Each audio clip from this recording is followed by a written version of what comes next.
I'm Dave. This is my swing analysis. You're watching me and my golf TV. Take charge of your game.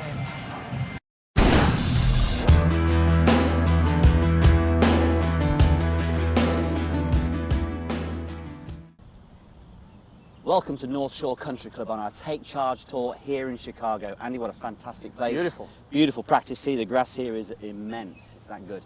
Right, okay, so this is our swing analysis for Dave Evers. Now, as you've seen, Dave was at Top Golf with us and he helped out in our Ryder Cup style match. He was really good and he travelled over an hour to come and see us. Yes, thank you, Dave.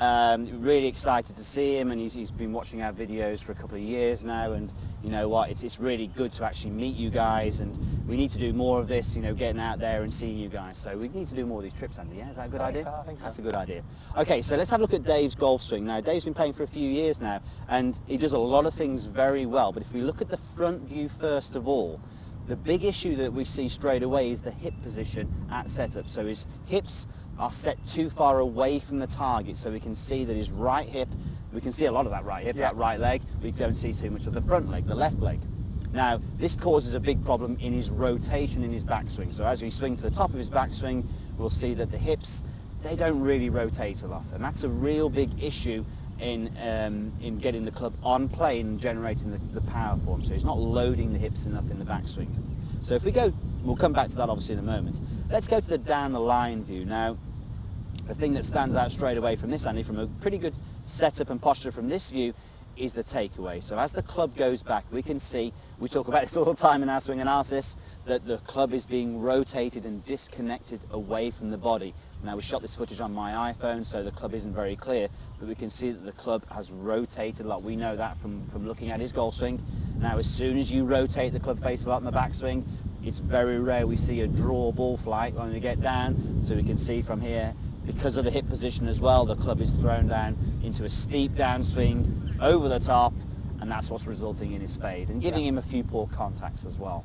So, Andy, can you just go through that golf swing a little bit more in a little bit more detail? Yeah, so as we said then, from the front view, what we see from Dave is the right hip is a little bit back like this and a little bit sort of open really, so it's very difficult to rotate and load into that side from there.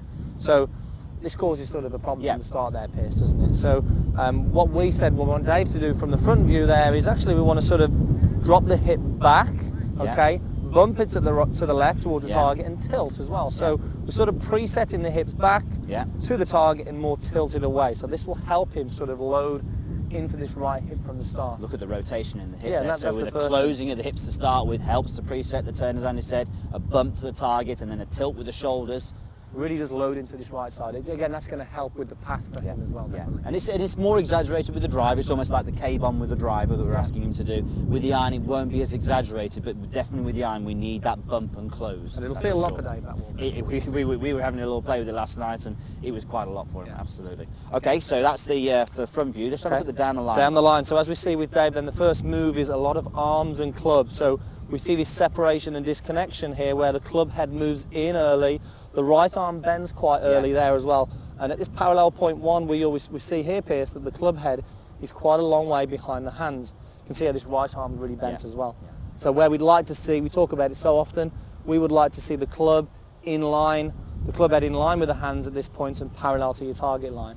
But the excessive roll gets the club face slightly open on the backswing, and then that causes then on the way down, this steep downswing over the top, hence the bad contact. Usually the biggest cause of the over the top is the fact that the face is open. So we see this in and then over all the time. Okay, so we did do some work with Dave last night, and we worked really hard on getting those hips into the right position. And this is something that you need to do, Dave. You need to work so hard at getting those hips into the right position, hitting lots of mini shots. But if you can just go through how we're going to get Dave to swing from here then. Okay, so we've got the hips preset.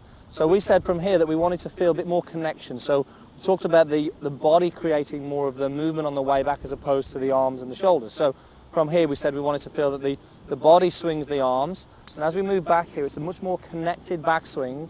So at this sort of 8 o'clock position that we talk about a lot, the butt end of the club would be pointing more towards the belly button. Now you can see how the club now is more in front of the hands at this point as opposed to we normally see Dave here. But also notice at this point here the right arm here. The right arm is a lot more on top of the golf club as opposed to underneath where we see Dave, and that influences the face position. You can see the face position is a little bit more square or slightly closed at this point as opposed to rolling open, and that then will have a knock-on effect to help you create that downswing that you Definitely. need. And So slightly closed face is going to help as well, definitely, because it's going to help get the draw that you want, Dave. and that's the shape he wants, isn't Yeah. it? So much more connected backswing, feeling this 8 o'clock position, the body's moving, the club and the arms, and the butt end of the club at this point is still pointing at the belly button. From there then, we can carry on. The club face is going to be in a better place, and the hip work that you've already preset is really going to help you start that downswing in the right way. And it's an interesting way that this can work, because the hips are going to help get the path better. So when you're comfortable getting the path in the right place, it's going to help you get better.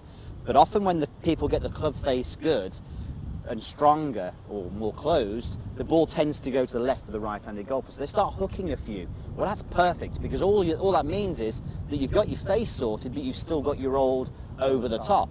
So if you can keep working at the club face and feel as though it points left, it's going to make you then get the club and shallow it down and swing the club out to the right more, which is what we got you doing the other day, and get that ball starting right and bending left.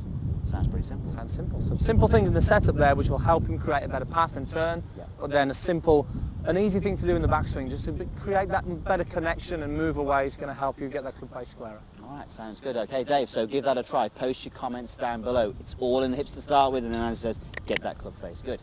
A big thank you here to North Shore Country Golf and Country Club. You know, very good of you to put us up for the day. And guys, we'll see you soon. Thanks for watching. Thanks for watching.